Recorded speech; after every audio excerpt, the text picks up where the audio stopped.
Why is there bad in the world? This question has been asked by many philosophers over hundreds and hundreds of years. And there's a substantial amount of literature dealing with this tragedy of the bad in the world. And of course, this podcast is not going to adequately answer the question, but I'm going to try by saying that the creator and master of the world makes it so that a person has to believe that the world has a purpose. And any thinking person who contemplates the solar system, for instance, or the complexities of an atom, must come to the conclusion and a conviction that our universe didn't just come about by some freak accident. Wherever you turn, you see design and purpose. Therefore, it follows that a human being also has a purpose, and certainly where millions of human beings are concerned, we must believe that.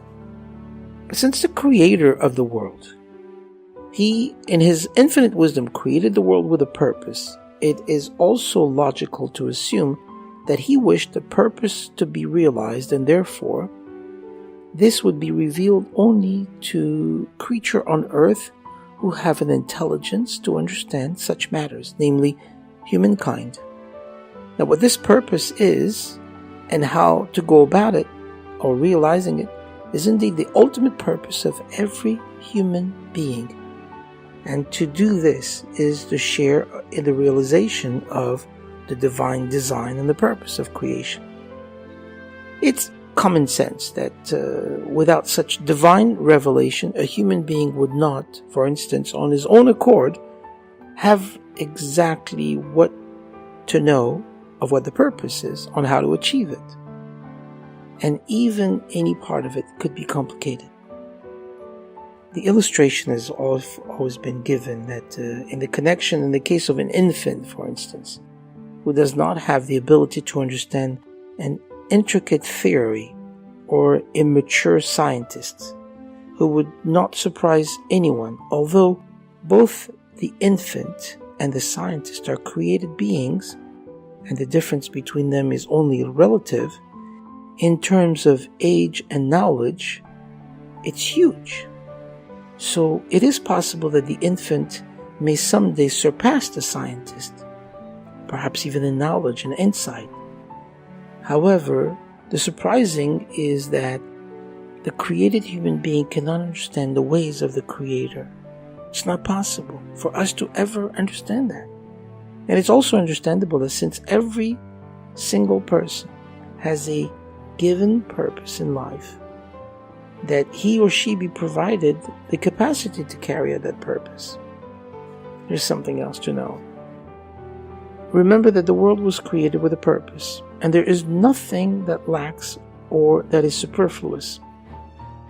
That is also human capacity. Every single person must carry out, either by choice and not by compulsion, something which will help them change this world. And the only answer that can be given to the question, why is there bad in the world, is in itself the proof that we have to search to continuously make our purpose in this world to be better. And that question does not have an answer. Scientists have not found it. Why? One can and must carry, regardless, the meaningful and productive life. Must promote justice. We must constantly share kindness in our surrounding and create a world where there should be no room for tragedies in any way. But world is good. Why is there bad in the world? Human beings create the bad. Human beings don't pay attention to this world and do things which are inhuman. That is the creation of the world and the bad that they create. It shouldn't be you and I. If you like what you've heard, please let us know by leaving a comment below. We would really appreciate if you would be kind enough to like, share, and even subscribe. Feel free to follow us on Facebook.